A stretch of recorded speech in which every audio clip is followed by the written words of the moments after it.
नमस्कार, मैं डॉक्टर राजेश कुमार सिंह, सहायक प्राध्यापक भूगोल, सर्वनारायण सिंह रामकुमार सिंह महाविद्यालय सहरसा। आज के इस वीडियो पोस्ट में मैं पार्ट 1 के छात्रों के लिए भारत का अक्षांश और देशांतर विस्तार एवं भौगोलिक अवस्थिति विषय वस्तु पर चर्चा करने जा रहा हूँ।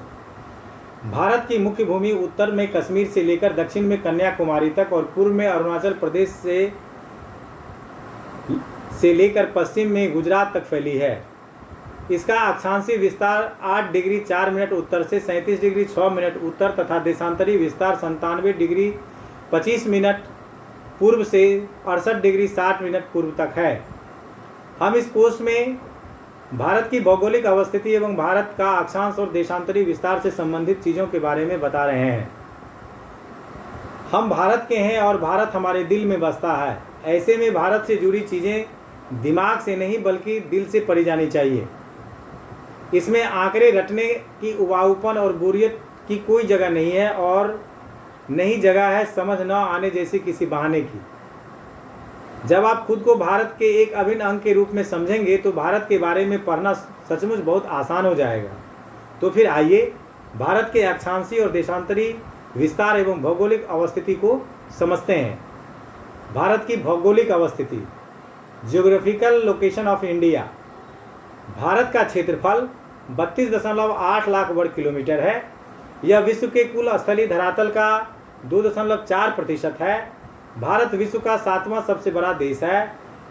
पहले से छठे नंबर पर क्रमशः रूस, कनाडा, संयुक्त राज्य अमेरिका, People's Republic of China, Brazil और ऑस्ट्रेलिया है। भारत की मुख्य भूमि उत्तर में कश्मीर से लेकर दक्षिण में कन्याकुमारी तक और पूर्व में अरुणाचल प्रदेश से पश्चिम में गुजरात तक फैली है। भारत का तटीय सीमा आगे समुद्र की ओर 12 समुद्री मील लगभग 21.9 किलोमीटर तक फैला है। भारत की स्थलीय सीमा 15,200 किलोमीटर लंबी है और मुख्य भूमि व द्वीपों सहित तटीय सीमा की लंबाई 7,516 किलोमीटर है। इसकी स्थलीय सीमा चीन, बांग्लादेश, पाकिस्तान, अफगानिस्तान, भूटान, नेपाल और म्यांमार कुल 7 देश से मिलती है, जबकि जलीय सीमा 7 देशों पाकिस्तान, श्रीलंका, मालदीव, बांग्लादेश, म्यांमार, थाईलैंड और इंडोनेशिया से मिलती है। भारत की जलीय व स्थलीय सीमा से लगे देश बांग्लादेश, म्यांमार और पाकिस्तान है।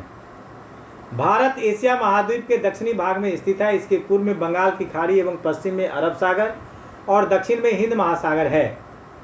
3 ओर से समुद्र से घिरे होने के कारण भारत को व्यापक तौर पर व्यापारिक, वाणिज्यिक, आर्थिक लाभ के अलावा राजनीतिक बढ़त प्राप्त है। वर्तमान वैश्विक परिदृश्य में हिंद महासागर की महत्व काफ़ी बढ़ गया है और यहाँ मजबूत स्थिति में होने के कारण भारत का खासा महत्व है। इसके अलावा उत्तर में विशाल हिमालय पर्वत समूह सदा से रक्षक की भांति खड़ा होने के साथ ही भारत को विशिष्ट जलवायु दशा प्रदान करता है। यहाँ से निकलने वाली सदावाहिनी नदियाँ भारत में जल की उपलब्धता सुनिश्चित करती हैं। हिमालय इस क्षेत्र को एक अद्वितीय पहचान प्रदान करता है। अपनी विशिष्ट भौगोलिक अवस्थिति के कारण भारत विश्व राजनीति में महत्वपूर्ण स्थान रखता है। भारत की भौतिक आकृतियाँ। संपूर्ण भारत को भौतिक आकृतियों की दृष्टि से 5 भागों में बांटा जा सकता है। पहला हिमालय पर्वतमाला, दूसरा उत्तरी मैदान, तीसरा प्रायद्वीपीय पठार, चौथा तटीय मैदान और 5वां द्वीप समूह। इन भौतिक आकृतियों का निर्माण तुरंत की घटना नहीं है, यह करोड़ों वर्षों का परिणाम है। हिमालय भारत के उत्तरी छोर पर स्थित है। इसकी उत्पत्ति भारतीय प्लेट के यूरेशियन प्लेट के टकराने के फलस्वरूप हुई है। भारतीय प्लेट के स्थलीय भाग के रूप में त्रिकोण आकृति वाला प्रायद्वीपीय पठार है। इन दोनों के मध्य उत्तर का विशाल मैदान है। प्रायद्वीपीय पठार के तटीय सीमा पर तटीय मैदान है। इसके अलावा लक्षद्वीप तथा अंडमान निकोबार द्वीप समूह भी भारत की विशिष्ट भौतिक आकृतियां हैं।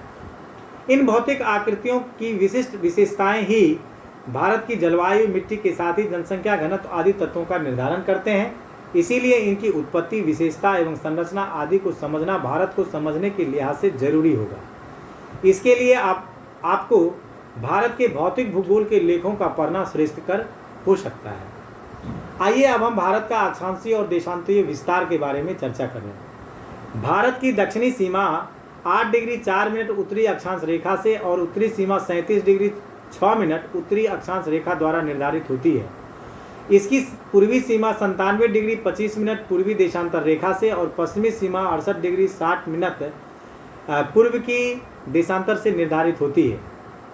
भारत का अक्षांशीय और देशांतरी विस्तार की गणना करने पर यह लगभग 30 डिग्री प्राप्त होता है, लेकिन उत्तर से दक्षिण तक की दूरी की अपेक्षा पूर्व से पश्चिम तक की दूरी कम होता है।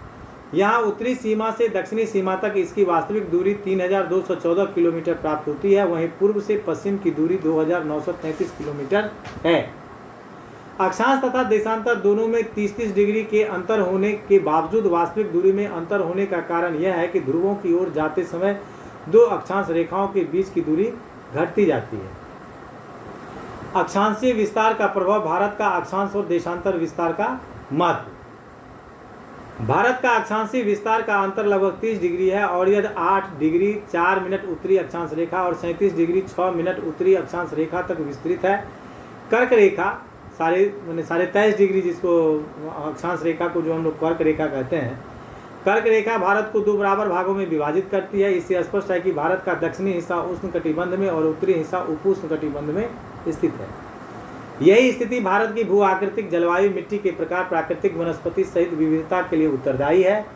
भारत के देशांतरी विस्तार का अंतर लगभग 30 डिग्री है और यह 97 डिग्री 25 मिनट पूर्वी देशांतर रेखा से 68 डिग्री 7 मिनट पूर्वी देशांतर रेखा तक फैला है। देशांतर रेखाओं के बीच यह 30 डिग्री का अंतर हमारे देश के सबसे पूर्वी व सबसे पश्चिमी भागों के समय में लगभग 2 घंटे का अंतर पैदा करता है। यानी कि उत्तर पूर्वी राज्यों में राजस्थान के जैसलमेर की तुलना में सूर्य 2 घंटे पहले उदय होता है, लेकिन यह मानक समय तय किए जाने के कारण देश के सभी भागों में घड़ियां एक जैसा ही समय दिखाती है।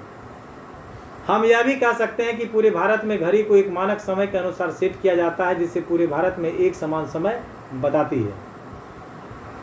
हम पूर्व के पोस्ट में चर्चा कर चुके हैं कि मानक समय के निर्धारण के लिए आमतौर पर मध्य मार्ग से गुजरने वाली देशांतर रेखा को मानक देशांतर मान लिया जाता है और पूरे देश के लिए इसी आधार पर मानक लागू कर दी जाती है। यही कारण है कि 82 डिग्री 30 मिनट पूर्वी देशांतर को भारत का मानक याम्योत्तर माना जाता है।